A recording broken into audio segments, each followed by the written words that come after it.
My parents forged my signature to take a $180,000 loan for my sister's wedding, so I exposed the truth and got the entire event canceled. Hello everyone. This is my first time posting here, and honestly, I'm feeling a little awkward about it. Sharing personal stuff online isn't really my thing, but I've been sitting on this for a while now, and it's been eating away at me. I figured maybe putting it out here could give me some perspective or advice. So, here goes nothing. A few months ago, I, a 32-year-old female, got this unexpected call from my bank. I wasn't expecting any issues with my account, so I answered without a second thought. The guy on the other end started talking about a loan application, exactly $180,000, that had been approved in my name. For a second, I didn't even process what he was saying. I thought it had to be a scam, or some kind of mix-up. I mean, $180,000? That's not pocket change. I asked him to repeat himself, trying to figure out what he meant. He explained that the loan had been approved 2 weeks earlier, and the funds had already been released. That's when my brain went into full panic mode. I told him there must be a mistake, because I'd never applied for any loan, let alone one that big. He stayed calm, and asked if I wanted to dispute it. Dispute it? I didn't even know what to say. How do you dispute something you didn't even know existed? I asked him to send over all the paperwork they had on file, thinking maybe someone had stolen my identity.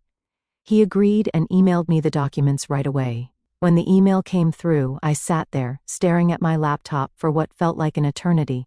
My name was on every single page. My signature was at the bottom of each document. But here's the thing. It wasn't my signature. It looked close, like someone had tried to copy it, but I could tell right away it wasn't mine. At first I thought, who would do this? I don't have enemies, and I've never been careless with my personal information. Then I noticed something on the application that made my heart sink.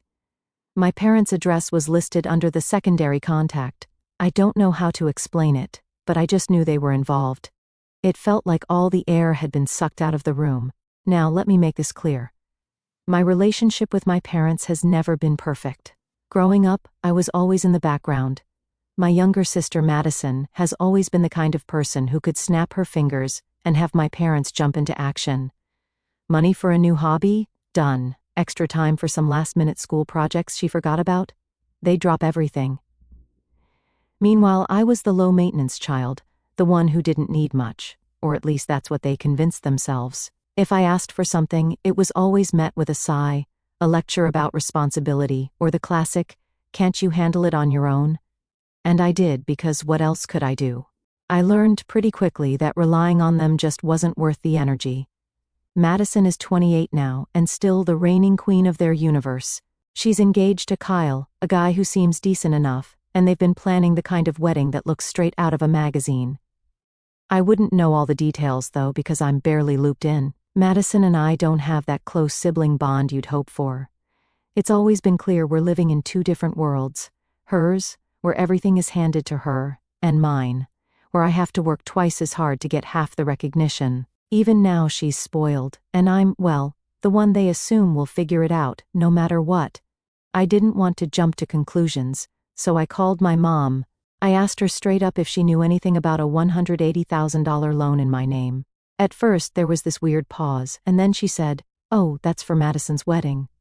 I couldn't believe what I was hearing.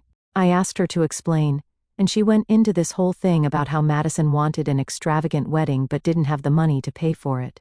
My parents decided to help her out by taking out a loan, but instead of applying for it themselves, they used my name. Apparently they thought it was easier because I had better credit. When I told her that forging my signature was a crime, she got defensive. She said, "We're family. You'd help if we asked, wouldn't you?" I couldn't even respond for a moment because I was so stunned. I told her that asking and committing fraud were two very different things. She didn't seem to care. She said they didn't want to bother me because they knew I was busy with work, like that made it okay. Then I called my dad. I thought maybe he'd have a better explanation, but no, he was even worse. He acted like I was the one overreacting. He said, "It's for your sister. You should be happy to support her on her big day." He even added some nonsense about how this is what families do for each other. That's when I realized just how deep they were into this. They didn't even think they'd done anything wrong. In their minds, this was totally normal. I hung up before I said something I'd regret. I couldn't even find the words. My head was spinning, my pulse pounding in my ears.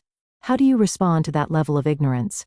I felt sick, like the ground had been ripped out from under me. Before I could say something I'd regret, or maybe just unleash everything I was holding back, I hung up. I sat there for a long time, staring at the wall, floored by how casually they decided my life was theirs to gamble with. This wasn't just a mistake or a lapse in judgment. It was deliberate. They had planned it, executed it, and justified it without so much as a second thought about me.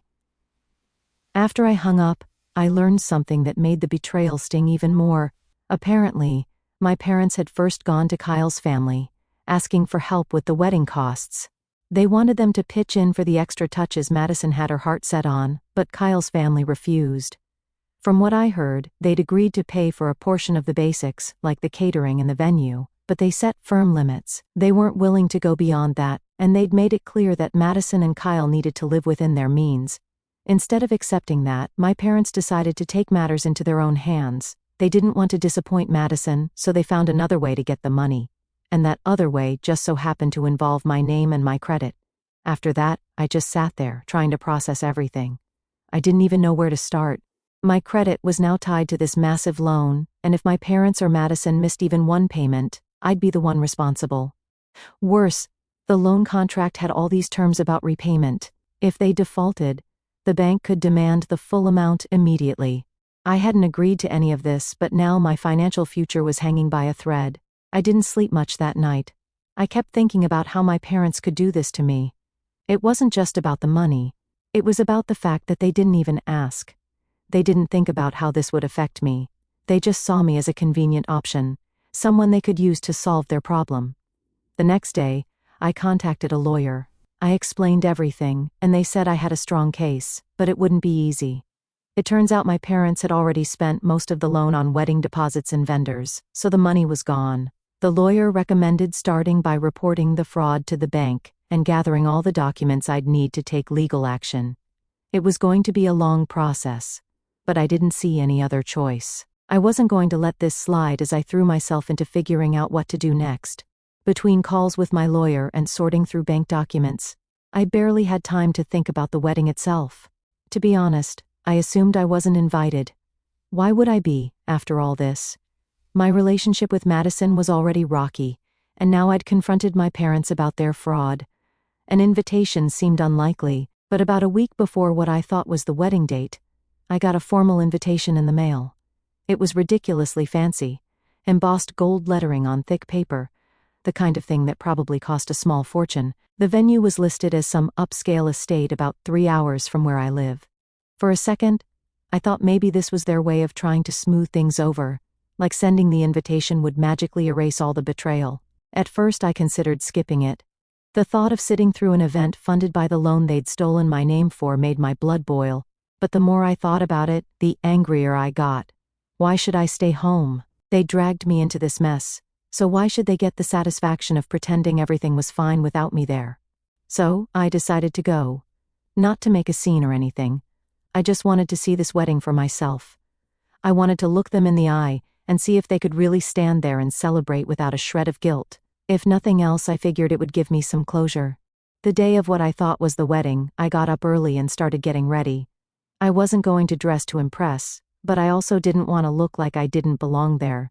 I threw on a decent dress, grabbed the invitation, and set off for the venue. The drive was long, but I didn't mind. It gave me time to rehearse what I might say if I ran into my parents or Madison. A dozen versions of the conversation played out in my head, each one more confrontational than the last. When I finally arrived at the address on the invitation, my stomach dropped.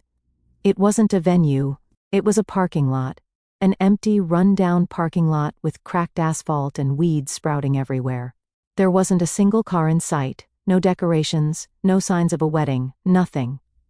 I double-checked the invitation, thinking maybe I'd made a mistake, but no, the address matched exactly. I sat in my car for a minute, staring at the empty lot, trying to make sense of it. Had the venue changed? Was the wedding postponed? If either was true, why didn't anyone tell me? I pulled out my phone and called my mom. She picked up after a few rings, sounding distracted. When I asked what was going on, she said, "Oh, Didn't Madison tell you? The date got pushed back, and we had to change the venue a few days ago. She said it so casually, like it was no big deal. I asked her for the new address, and she hesitated before adding, "You know what? The ceremony's not happening yet. There's no point in you worrying about it." I was stunned. "So, you just forgot to tell me?" I asked, trying to keep my voice steady. She brushed it off, saying something about being too busy with wedding preparations, and then hung up before I could respond. I sat there in that empty parking lot, staring at my phone, feeling like a fool. I thought about just going home, but something told me to call Madison.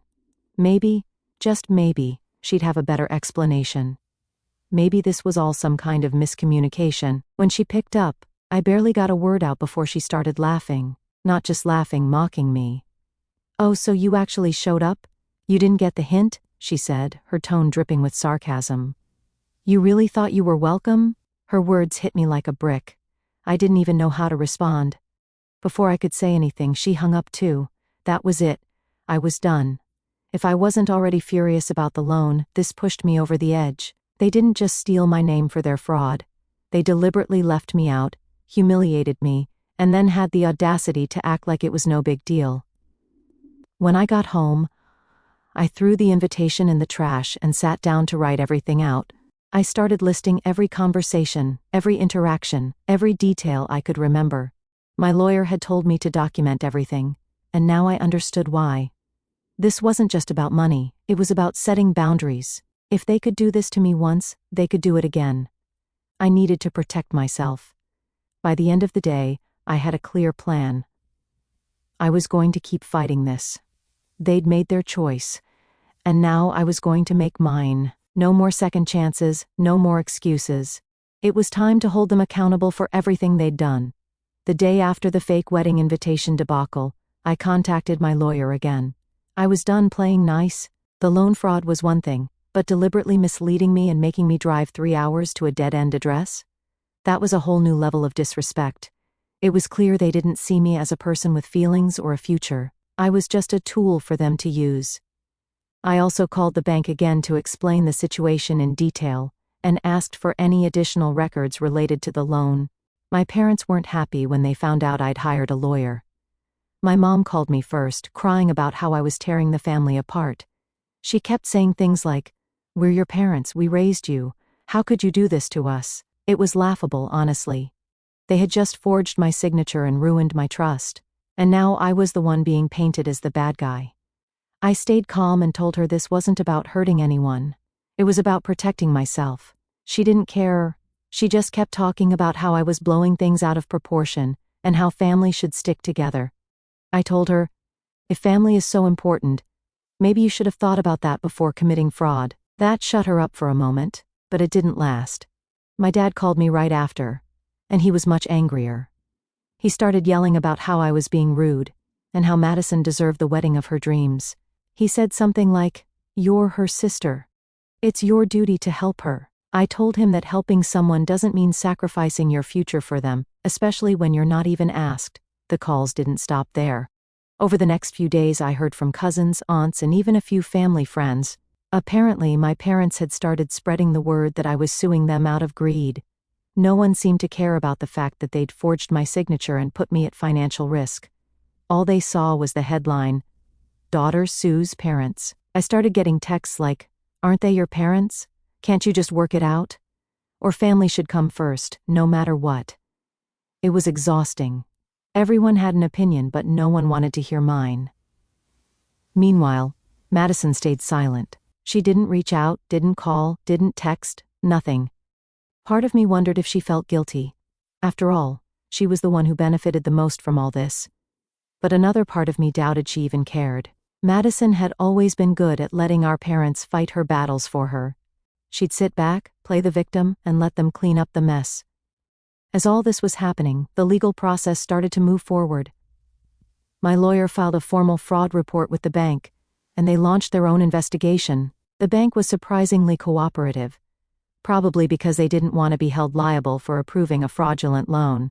They assured me that as long as I continued to dispute the loan and provided evidence, I wouldn't be responsible for the debt. That was a relief, but it wasn't the end of the road. My lawyer explained that we'd need to pursue the matter in civil court to make sure my parents couldn't pull anything like this again. Fraud cases are messy, and the fact that this was within the family made it even more complicated, but I wasn't backing down. As the investigation unfolded, more details came to light. My parents had falsified financial records to make the loan application look more convincing. They'd exaggerated their income and listed assets they didn't even own. It was shocking to see how far they were willing to go. This wasn't just a moment of poor judgment. They'd planned this. The bank flagged the loan as fraudulent and froze the account the money had been deposited into. My lawyer said this would make it harder for my parents to access the remaining funds, but it also meant the vendors and deposits for the wedding were likely in limbo. That didn't bother me. If they wanted to play games, they could deal with the fallout. Around this time, I started hearing whispers that Madison's wedding might be in trouble. Some family members mentioned that vendors were pulling out or refusing to provide services until payments were sorted.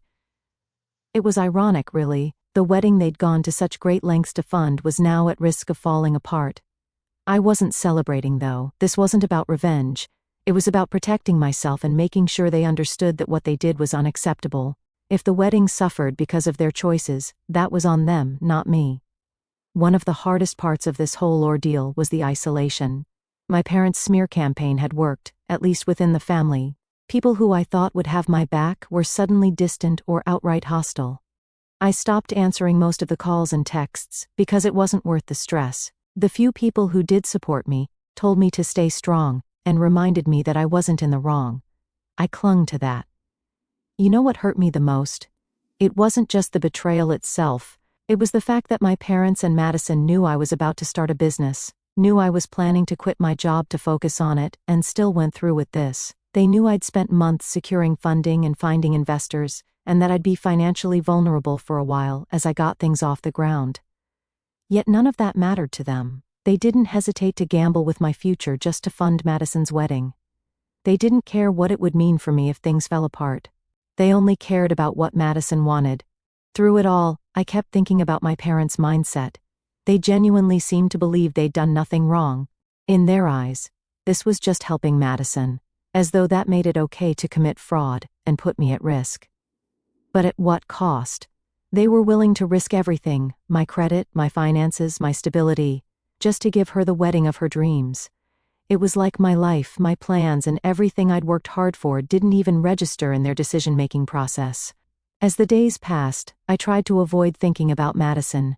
She'd been silent through the fallout, which didn't surprise me. This was her usual approach. Let our parents shield her from the consequences of her actions while she acted like she was above it all.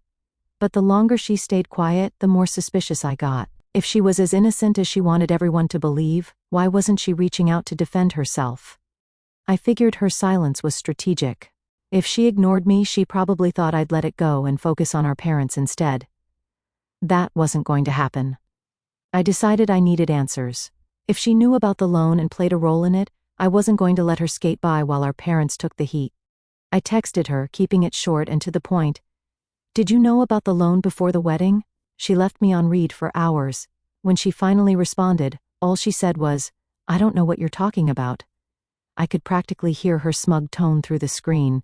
It was infuriating. I fired back, telling her I knew she had to be involved because there was no way our parents would have done this without consulting her. If not, she was the one who pushed them to take this move. But she doubled down, saying it was none of her business and that she didn't want to get dragged into family drama. That was enough for me to start connecting the dots. Madison wasn't denying it because she didn't know. She was denying it because she didn't want to be caught. I knew her well enough to recognize when she was lying. She was too involved with our parents to not have known where the money came from. I thought about letting it go, but the more I replayed her words in my head, the angrier I got. Her fiancé, Kyle, deserved to know the truth. So did his family. I opened his Facebook profile and wrote out a long message on Messenger. I didn't hold back. I told him everything: how the loan was taken out in my name, how my parents forged my signature, and how Madison had likely known all along. I also advised him to break off the engagement and think carefully about marrying into a family that could commit such actions. I didn't stop there. I also sent the same message to a few of Madison's close friends. people who had been gushing about her wedding on social media. I didn't care if it made me look petty. They deserved to know what kind of family they were dealing with. But deep down, I couldn't help but wonder if I had gone too far. I really wanted to find out if my sister knew about the loan. Madison had built her life on the backs of other people's sacrifices, and it was time for her to face the consequences. Within a day, I started hearing whispers through mutual friends that Kyle had confronted Madison about the loan. Apparently, she tried to play dumb at first, but when he pressed her, she cracked. She admitted she'd known about the loan from the beginning. Not only that, but she'd even encouraged our parents to go through with it because she didn't want to be stuck with the wedding costs. Hearing that was both validating and infuriating. I'd suspected she was involved, but knowing she had actively encouraged it made my blood boil. She knew how much this would hurt me, and she didn't care. All that mattered to her was getting her dream wedding, no matter the cost. It didn't take long for Kyle to call off the engagement.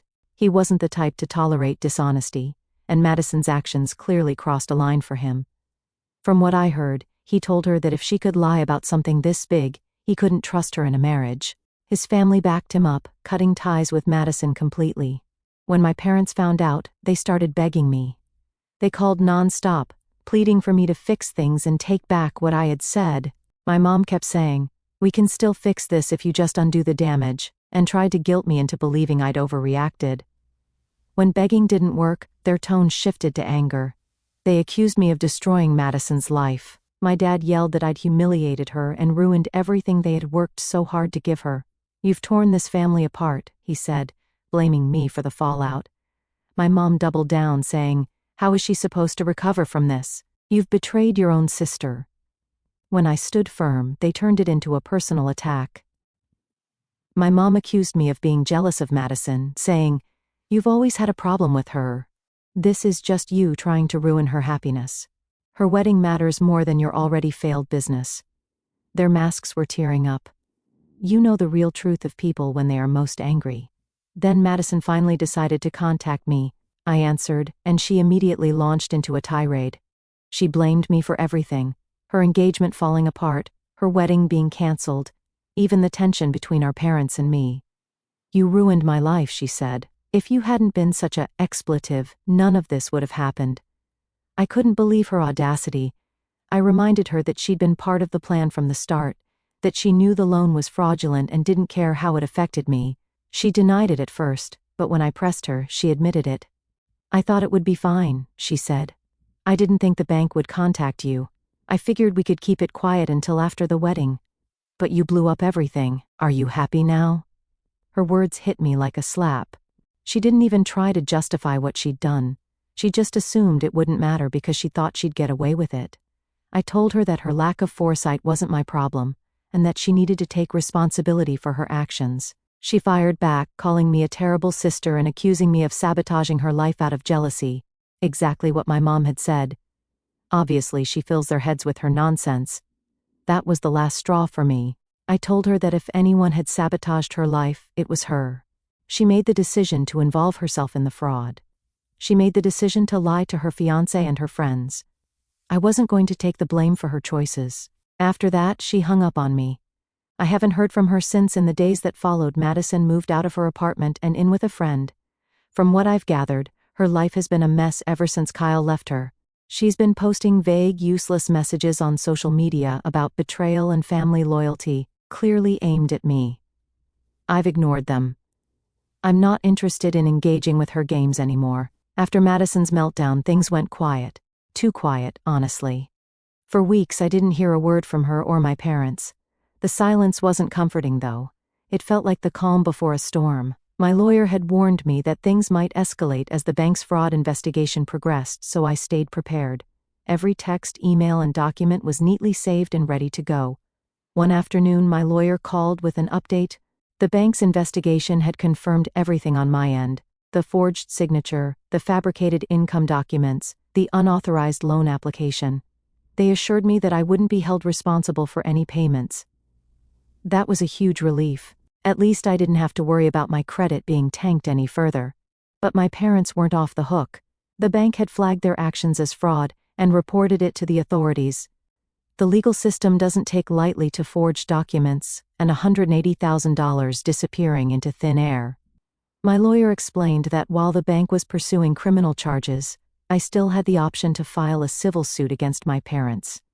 It wouldn't just be about the money, it would be about holding them accountable for what they did. A few days later, I got a call from my dad. It wasn't his usual angry, defensive tone. Instead, he sounded tired. "We need to talk," he said. I agreed. I wasn't expecting an apology though, but I wanted to hear what he had to say. When we spoke, he started by trying to justify everything again. "We only did this because we wanted to help Madison," he said. "We didn't think it would get this far." I stopped him there. "You didn't think it would get this far because you didn't think I'd find out," I told him. "That's not an excuse." He sighed and told me they'd talk to a lawyer of their own. They wanted to settle. If I agreed to drop the civil suit, they'd pay me a lump sum of money as compensation for the damage they'd caused. He didn't give me a number right away, but he said it would be substantial. I didn't respond immediately. On one hand, a settlement could resolve things quickly and give me the resources to rebuild. On the other hand, it felt like letting them off easy. They'd betrayed me in such a deep, deliberate way, and part of me wanted to see them face the full consequences. But I knew dragging this out in court would take time, money, and emotional energy I wasn't sure I had. My lawyer and I went over the offer in detail once they formally submitted it. It was a significant amount, enough to cover the damage to my finances and help me jumpstart my plans for a business. But it wasn't just about the money. Accepting the settlement meant I'd have to agree not to pursue any further legal action against them. It was a clean break, legally speaking, but it didn't feel clean emotionally. I spent days weighing my options. I thought about all the plans I'd put on hold because of this mess.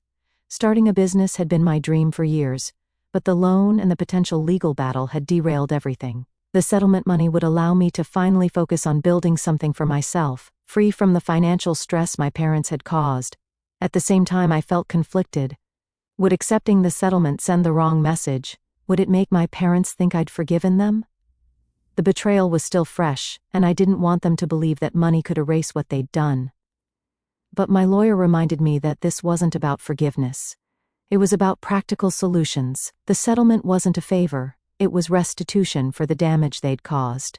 As the deadline to accept the offer approached, I decided to meet with my Aunt Clara. She'd been one of the few family members who hadn't taken sides during all this. She wasn't trying to guilt me into backing down or blaming me for standing up for myself. Instead, she just listened. We met at a small coffee shop near her house. I told her everything, how I felt torn between wanting to hold my parents accountable and wanting to move on with my life. She said, "Sometimes, holding people accountable doesn't mean dragging them through the mud. It just means making sure they know their actions have consequences." And she honestly convinced me. This wasn't about revenge. It was about making sure my parents couldn't take advantage of me, or anyone else, ever again. The settlement wasn't perfect, but it was a way to close this chapter and start fresh. With that in mind, I agreed to the settlement. The paperwork was finalized a few weeks later. My parents paid the agreed amount, and I dropped the civil suit.